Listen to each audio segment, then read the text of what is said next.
मैं 22 साल की उम्र में ही विधवा हो गई थी। इसी का फायदा मेरा देवर मुझसे उठाने लगा था। वह मुझसे नज़दीकियां बढ़ाना शुरू कर दिया। वह मेरी हर ज़रूरतों का ध्यान रखने लगा और मुझसे वैसी हरकतें भी करने लगा जिसे मैं बखूबी समझ रही थी।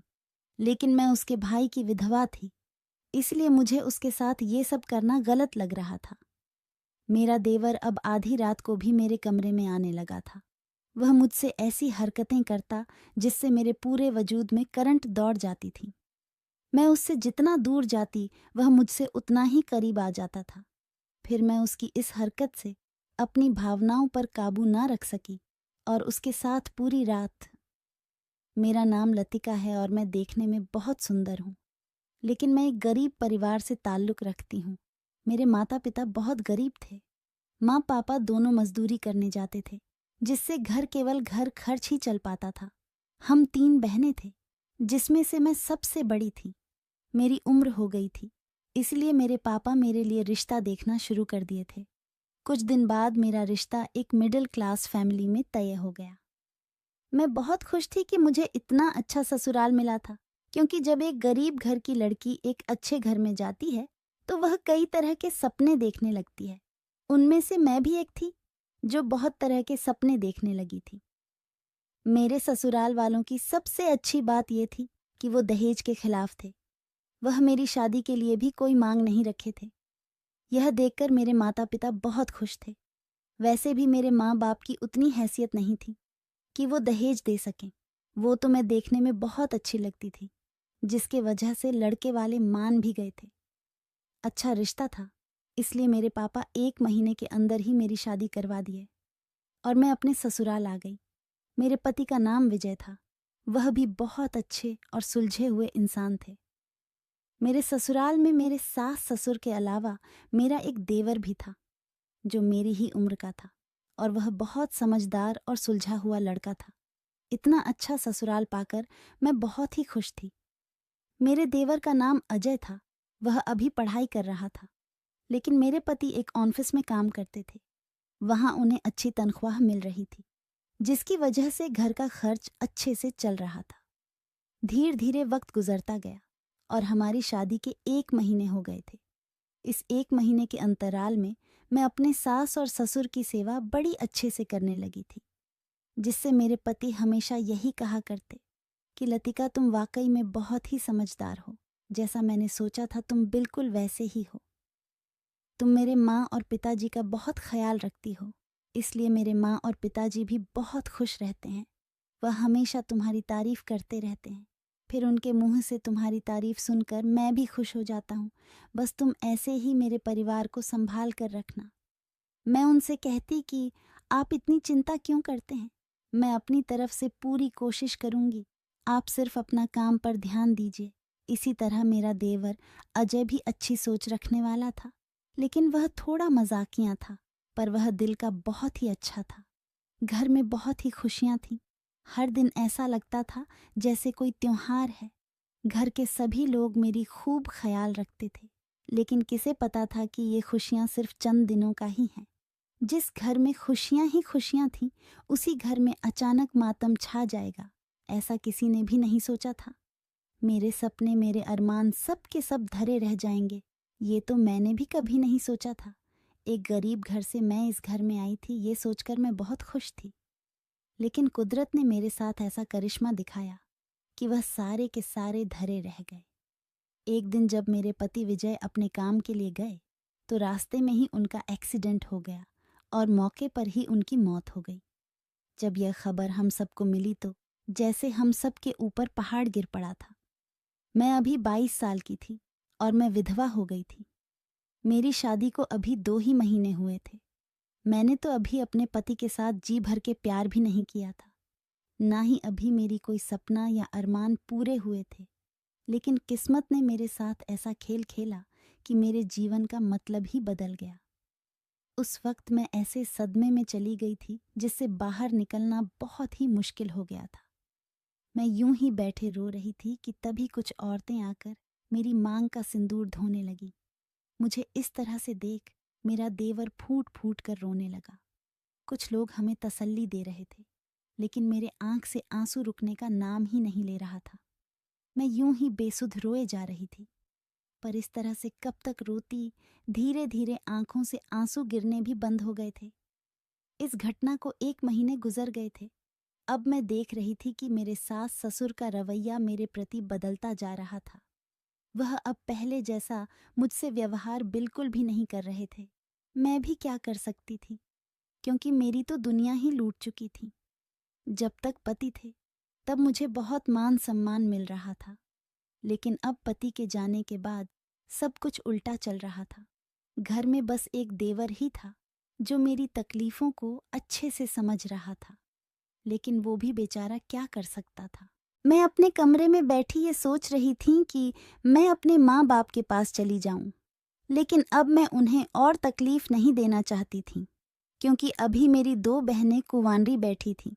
ऊपर से मैं थी उनके पास चली जाती तो उनकी हालत और ज्यादा खराब हो जाती, क्योंकि उनके पास पैसे की बहुत ज्यादा तंगी थी। फिर मैंने सोचा कि नहीं, अब मैं अपने माँ बाप के ऊपर बोझ नहीं बनूंगी। अब चाहे हो भी हो, मैं यही घर में रहकर सब कुछ सहन करूंगी, क्योंकि मैं इस घर की बहू थी, इसलिए मेरा भी इस घर पर अधिकार था। मैं भी तो यही सोच कर आई थी कि मैं अपने ससुराल को हमेशा समेट कर रखूंगी, लेकिन अब हालत ही कुछ और थे। अब तो मेरी सास मुझे ताने भी देने लगी थी। वह कहती कि तुम मेरे बेटे को खा गई।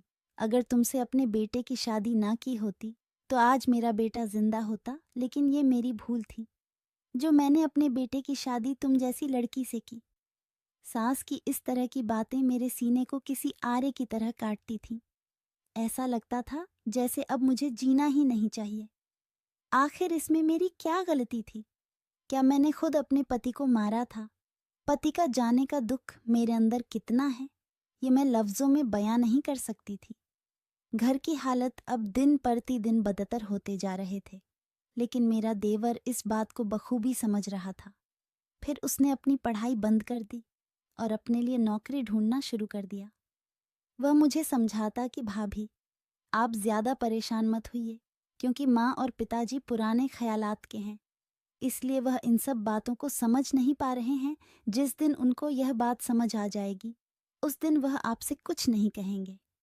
मैं भी अपने देवर अजय की बात को मान जाती थी, क्योंकि वह हमेशा से मुझे खुश देखना चाहता था। वह मेरे साथ कभी गलत व्यवहार नहीं किया था। वह मुझे हर दिन खुश करने के लिए तरह तरह के हथकंडे भी अपनाता था, लेकिन मेरे अंदर जो पीड़ा थी उसे मैं कैसे भूल सकती थी। मैं अभी मात्र 22 साल की विधवा थी। मेरे अभी ऐश मौज के दिन थे, लेकिन मैं तकदीर की मारी थी, इसलिए मुझे सिर्फ दुख ही मिल रहा था। मुझसे अब एक नौकरानी की तरह घर का काम कराया जा रहा था, जिससे मेरी हालत और भी ज्यादा खराब होती जा रही थी। कुछ ही दिन के बाद मेरे देवर को एक ऑफिस में काम मिल गया और वह काम पर जाने लगा था। वह रोज सुबह जाता और शाम को ही वापस आता था। जब आता तो किसी से कुछ नहीं बोलता, फिर सास ससुर के सोने के बाद मेरे कमरे में आ जाता था। कमरे में आने के बाद वह मुझसे बातें करने लगता। वह मेरे लिए चोरी छिपे कुछ ना कुछ खाने की चीजें लेकर आता। मैं उसे कहती कि अजय, तुम मेरे लिए यह सब मत लाया करो, कहीं माँ जी को पता चल जाएगी तो वह हमारे बारे में गलत सोचेगी। मेरी बातों को सुनकर वह कहता, भाभी, आप चिंता मत करिए, आप बस अपना ध्यान रखिए, क्योंकि आप घर के सारे काम अकेली करती हैं और माँ का ताना भी सुनती हैं। फिर भी आप पलटकर कभी भी उन्हें कोई जवाब नहीं देती हैं। अगर इस घर में कोई और होता तो अब तक ना जाने कितना झगड़ा कर लिया होता। अजय मुझे हर तरह से समझाने का प्रयास करता, फिर मैं भी क्या कर सकती थी। उसकी बातों का मान रखना ही पड़ता था, क्योंकि जो इंसान हमारी कद्र कर रहा था, अगर मैं उसका कद्र ना करती तो यह मेरे संस्कार के खिलाफ हो जाता। वक्त यूं ही गुजर रहा था। मुझे हर दिन अपने सास के ताने सुनने पड़ रहे थे, लेकिन मैं सास से कुछ नहीं कह पाती थी। मुझे पता था कि अगर मैं सास से ज्यादा कुछ कहूंगी तो वह मुझे और ज्यादा जलील करेगी, इसलिए मैं चुपचाप उनकी बातों को सुन लेती थी। रविवार का दिन था। उस दिन मेरे देवर अजय के ऑफिस में छुट्टी थी।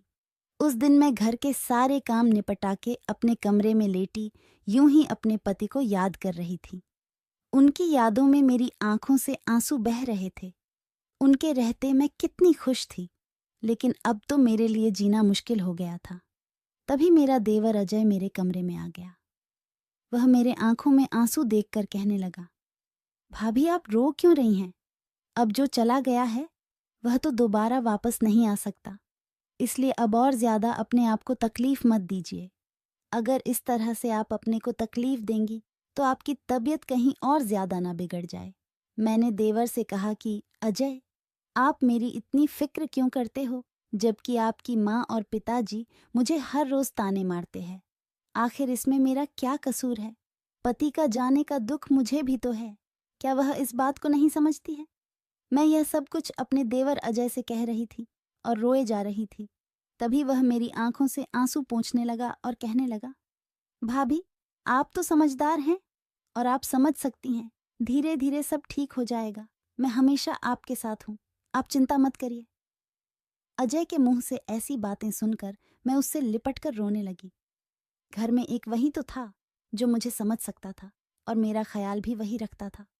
वह मुझे अपने अगले से लगा लिया और मेरे साथ रोने लगा। जब मैंने उसके आंखों में आंसू देखी तो मैं तुरंत उसे दूर हटकर उसे चुप कराने लगी। कुछ देर के बाद हम दोनों चुप हुए और आपस में यूं ही बातें करने लगे। तभी मेरे सास वहां आ गई और मुझे इस तरह से अजय के साथ देखकर वह उल्टा सीधा कहने लगी। वह कहने लगी, मेरे एक बेटे को तो तूने खा गई है, अब मेरे दूसरे बेटे को भी खाएगी क्या? आज के बाद मेरे बेटे से दूर रहना, नहीं तो मुझसे बुरा कोई नहीं होगा। सास की बात सुनकर तो जैसे मेरे ऊपर बिजली गिर पड़ी थी। मैं यूं ही फिर फूट फूट कर रोने लगी। अजय अपनी माँ को समझा रहा था, लेकिन वह उसकी किसी भी बात को समझने के लिए तैयार ही नहीं थी। वह सिर्फ मुझे ही दोषी ठहराती रही। इसी तरह मेरे पति के मौत को 7 महीने गुजर गए। इन 7 महीनों में अजय ने मेरा बहुत ख्याल रखा और इसी बीच हम दोनों में नज़दीकियां भी बढ़ गई थीं। मुझे ऐसा महसूस होने लगा था कि अजय मुझसे प्यार करने लगा है, क्योंकि इतना ज़्यादा ख्याल कोई और नहीं रख सकता था। एक दिन हमारे घर पर एक शख्स आया और वह मेरे सास और ससुर से कुछ बात किया। फिर वह पैसे का एक बंडल मेरी सास के हाथ में रख कर चला गया। यह सब कुछ मैं अपने कमरे से देख रही थी।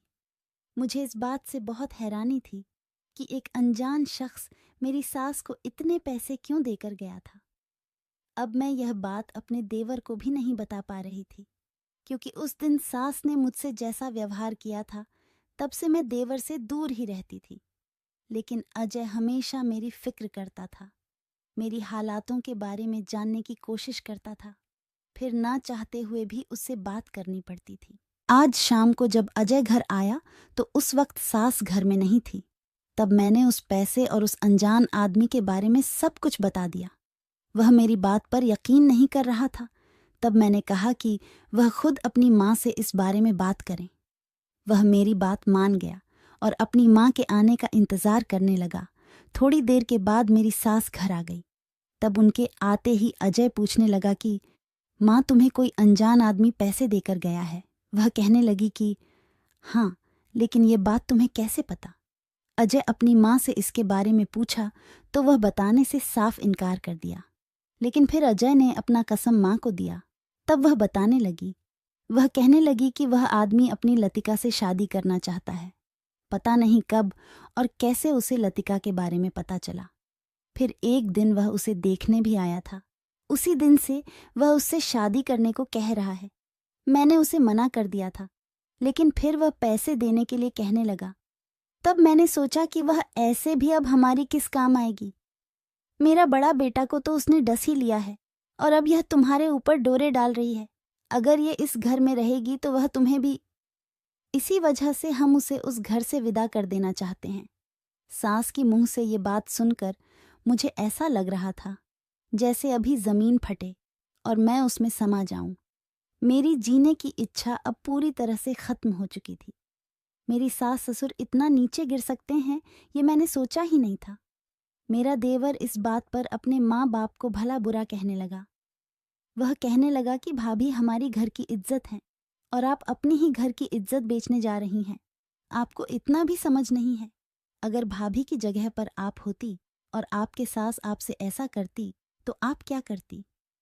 भैया के जाने के बाद से मैं देख रहा हूं कि आप लोग भाभी के साथ बहुत दुर्व्यवहार कर रही हैं। फिर भी भाभी चुपचाप सहन कर रही हैं, क्योंकि वह आप लोगों को अपनी सास ससुर नहीं बल्कि अपना माता पिता समझती है। जरा सोचो, ऐसी संस्कारी बहू आपको कहाँ मिलेगी? अरे वो तो किस्मत का खेल था कि भैया अब इस दुनिया में नहीं है।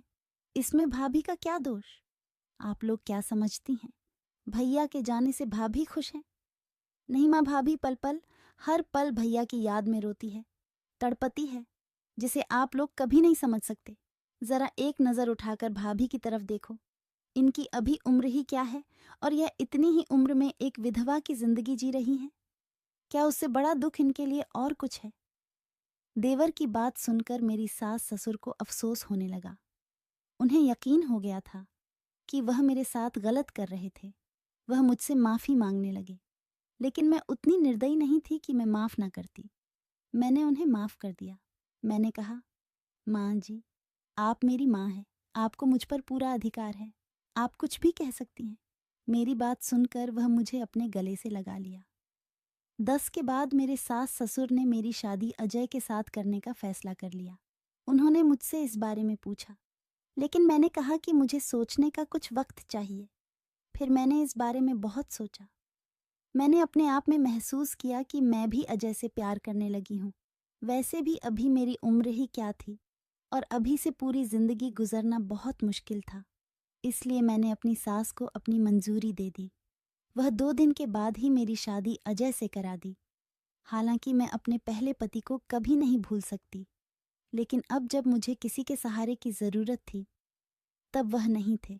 ऐसे में मेरे पास कोई दूसरा विकल्प भी नहीं था। अजय एक अच्छा इंसान था और वह सबकी बहुत कद्र करता था। इतने दिनों में उसने मेरा जितना ख्याल रखा, उससे तो मैं उसका शुक्रगुजार थी। मैं खुशी खुशी अजय को अपना पति मानकर अपने जीवन की एक नई शुरुआत कर दी। दोस्तों, एक कम उम्र में विधवा की जिंदगी जीना कितना मुश्किल होता है, ये आप समझ सकते हैं। ये समाज एक विधवा को किस नज़र से देखता है, यह भी आप समझ सकते हैं। लेकिन अगर अजय जैसा समझदार लड़का हर घर में हो तो उस घर की मान मर्यादा हमेशा बचा सकता है, क्योंकि अजय एक बहुत ही अच्छा काम किया था। उसने अपने भाभी को कभी गलत नज़र से नहीं देखा और हर वक्त उसके लिए ढाल बनकर खड़ा रहा और आखिर में उसे अपनी जिंदगी का हिस्सा बना लिया। दोस्तों, यह कहानी आपको कैसी लगी हमें कमेंट में ज़रूर बताएं, क्योंकि मुझे आपके कमेंट पढ़कर बहुत अच्छा लगता है। यदि आपने अभी तक हमारा चैनल सब्सक्राइब नहीं किया है तो चैनल को भी सब्सक्राइब करके बेल आइकन को ज़रूर दबाएं। धन्यवाद।